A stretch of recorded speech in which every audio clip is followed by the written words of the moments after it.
ইযা জাআকাল মুনাফিকুনা ক্বালু নাশহাদু ইন্নাকা লারাসূলুল্লাহ। হে রাসূল, মুনাফিকরা যখন আপনার কাছে আসে তখন বলে আমি আল্লাহর রাসূল। তারা তখন বলে কি? ওয়াল্লাহু ইয়ালামু ইন্নাকা লারাসূলুহ। আল্লাহ জানেন আপনি তার রাসূল।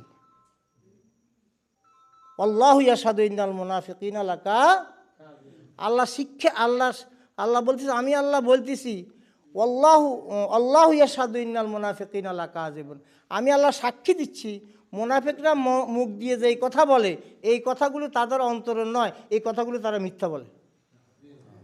কি কথা বুঝে আসছে কিনা? তা আমরা যে এখানে এসে যে কথাটা এখন বললাম, আল্লাহ কি জানেন না এটা কি অন্তরের কথা না মুখের কথা? জানে। হ্যাঁ, আমাদের অনেকে আমরা আসলে অন্তর দিয়ে কথাটা বলি, কিন্তু কারা মুশরিক কারা মুমিন এই জিনিসটা আমরা চিহ্নিত করতে পারি না। সমস্যাটা এখানে। আসুন আমরা যাতে মসজিদে যেমন আল্লাহর গোলাম, মসজিদের বাইরে আমরা কার গোলাম? আমরা সব জায়গায় যাতে আল্লাহর গোলামি করতে পারি। আল্লাহর গোলামি মানে আল্লাহর হুকুম মেনে চলা, আল্লাহর নিয়ম মেনে চলা, আল্লাহর আইন মেনে চলা। তো আমি আপনাদের প্রতি সেই আহ্বান জানাবো, আর আপনাদের কাছে দোয়া চাইবো, আপনারা দোয়া করবেন যাতে আমৃত্যু যাতে ইসলামের জন্য কাজ করতে পারি এবং নিজে ইসলামের উপর টিকে থাকতে পারি, এই দোয়া আপনাদের কাছে চাই। আসসালামু আলাইকুম রহমতুল্লাহ।